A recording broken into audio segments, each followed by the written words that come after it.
Hi everybody, welcome to the Northwood Farms vlog. It is summer 2020, the year of the COVID, and I'm Emma. And I'm Beth. And this is Zorro, who is currently challenged by the ginormous flock of pigeons that arrived today. That are jumping on our roof right now. So It must be like 100. No, there's only 8 of them. It just sounds like 100. And I think the blackbirds are up hanging out with them too. That's must so be the little what starlings are up there. It's the year of the bird. I don't know what to tell you. They're thriving. Hopefully a lot of they're things not are carrying thriving. any virus. No viruses. No bird viruses. Oh, We've dear. had beautiful summer weather. Beautiful We've been blessed. summer weather. As heck. Like, We're so spoiled. you know, you guys. 50 degrees in the morning, and it's going to be Up hot to this 75. weekend. It's okay. It can hit 100 if it goes back down like this all day long. We can make it through those hot days. We're pretty spoiled here. Speaking of making it through, tell what you've been talking to me about, because it's really, really interesting. So that it kind of came through to me this last, I don't know, 6 months, and everything going on with COVID and everything else. I actually brought my nephew here. He's been having a hard time at home, low functioning, no energy, really giving up. And so we brought him to my house so he could work pretty hard and kind of try to find his way of a different lifestyle for him. So he brought about this word, but in my Zorro, in my horsemanship, it's been really resonating with me too, of just resilience, like how much it takes to get through day-to-day life right now for us, and how much we can teach and help our horses learn resilience for everyday things, for just finding holes and telling them they can get through it, or even in our learning, like what is missing in my life, and I can fail at it for a while and build on it. And so resilience has just really come through for me as just part of the season, but it's a part of our lives, and I don't think without the tough stuff that we can learn it. That's the catch, right? That's the catch, is you have to practice. You have to practice being resilient. Otherwise, it's a skill. It's an actual skill. Learned skill. Right. And so like tell about Mimi, because she is a naturally super confident horse, actually, like this one. One of the most confident in herself present creatures I have ever been around. But she lacked confidence in the conversation between the human and herself. Yeah. She just had so many places where she just didn't know how to stick through something tough to get to the other side. And just getting her to even look back to you, so I'm stealing the show right now, even to look you up and realize that she could get through something hard. I don't even think she ever had to in her head. She's like, I shouldn't have to get through this. I'm good.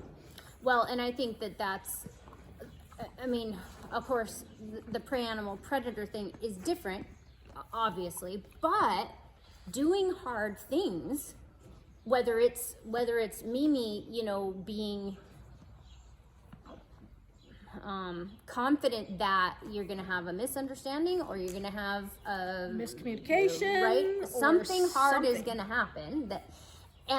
With the person, that holy cow, life can get super challenging, and if you have practice, then it's not so alarming. And you can believe it. Right. Like, you can actually believe that you can get through the tough conversations with people. There's so many people who won't communicate because it's so hard, and they didn't learn how to, keep fighting through some tough stuff. And I think it's the same way for me, at least horsemanship wise. Like, you need that tough stuff so we have a building part of our relationship that we can layer upon and layer upon and layer upon. We got through this, we can get through this. If that thing's scary right now, we can get through the next big scary thing. Or if I'm not good at something, it's okay. It's What is okay. that? I'm going to practice. Embrace the suck.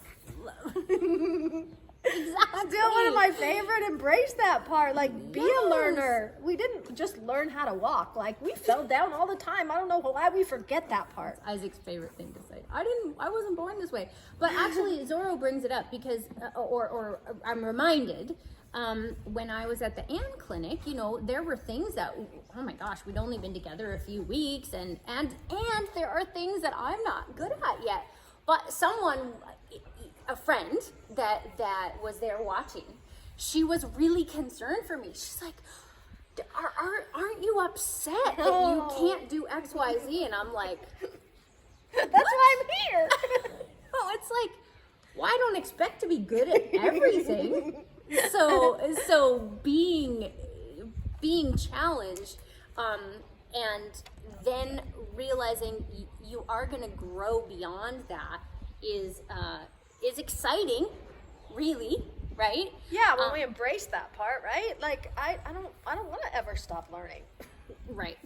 Yeah. And with the horses, I think it adds an interesting dynamic. Like you were talking about a training horse, you know, that you have in, where it's like the first thing that you have to, well, maybe not the first thing, but really quickly as you get into developing skills, you have to be like, okay, horse, you're not good at this yet. I was at the gym yesterday. Yeah. And the coach comes over. I love Orange Theory, by the way. All the questions should do Orange.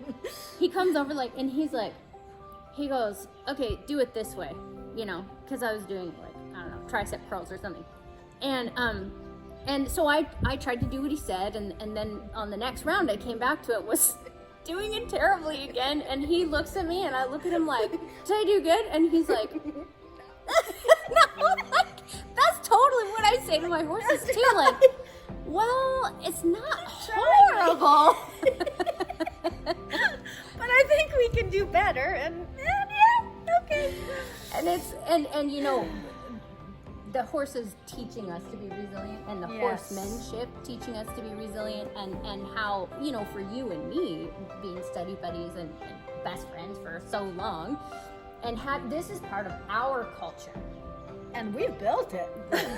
Like, this has been a huge, long relationship of building. Yeah, and I think that so with the horses having taught us that as a beacon of goals, you know, to try to get better. But what I was thinking the other day is that it's so interesting to think of the dynamic between I'm their coach. Yes. When it comes to developing them, right, into partners, I'm the coach, but they're the teacher. Yes, I love that. And man, where can you find that? No, we're a little bit spoiled. Right. We really are, to be to have this part of this relationship that other people don't get. They teach us so much. I agree. So thank God for a little bit of practice being resilient. And I love it when you're teaching the kids that too. Everyone should bring their kid to ride with Beth. Adults too, of course. I love the sound of like being around here in the morning and listening to Beth teaching. It's like just this bubbly tone. But I know that you find this as something for kids that they're not used to doing things that are hard, and that sometimes they're just like, they don't even know what to do, and sometimes they quit, like literally quit. And I'm like, a child, like how bizarre is that, right? To stop, just stop, don't even try. Like, it's so interesting to me, that dynamic. And how do you get those words across to try to help them? How do you do that? Well, luckily the horses, I have the perfect little lesson pony that'll really bring out the fact that you're quitting. So he'll quit right for you and go, okay, if you're not riding, I'm not riding either. So yeah, he's one of the most resilient creatures I know. But yeah, no, it's an interesting time for people too, and with the kids not being in school and all the things they're missing out on, I think that's really tough on them to really realize that this is just a season and it's hard, but you can make it through this. Like, I think that's the part they just weren't taught, and they haven't had tough stuff. We've had a great, our country has been very spoiled. We haven't really had to work through super tough stuff until now. Yeah, and I think a lot of us, like in our personal lives, me, for sure, you know, have had difficult things that we've had to face adversity and overcome, and you know, in tiny little amounts is the secret. But then to have this collective stress, and I don't think you either, but maybe even our generations haven't had to overcome as a group this kind of adversity. Yeah. At least not, I mean, if Not I'm in just ours being time. honest, not in my World. yeah, yeah. Not in a way that has touched me this seriously, obviously. We've had collective adversity, but Right. not Not in. I think it's not just, in our face to Right. this degree, or not in my face to this degree. Yeah, Yeah. that's So- just interesting, and it changes everything. It's a huge dynamic for us that we just haven't. This is another realm of resilience we have not built because we've never had it before Right. in this text. So I think what we can learn from all of our other practices, maybe don't be quite as alarmed that we're not good at it.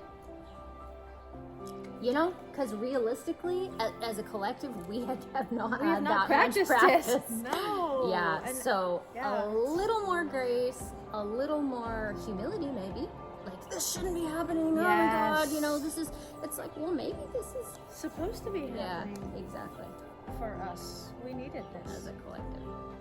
And we can get better. We are getting better, and our horses can get better, and that's our job. They're here to teach us how to get better. Yeah, and we are very grateful for We that. are. So that's our story from the summer, COVID, Northwood Northwood Farms campus. So we hope you guys are doing good and embracing the new normal and enjoying your horses and your families and all the good stuff. All the little things that matter the most right now. So Yeah. that's what it all reminds us. of, Okay, right? Zorro, say goodbye, buddy. He's So like, says goodbye, y'all. goodbye, everybody. See you Bye, next time. everybody. Thank you.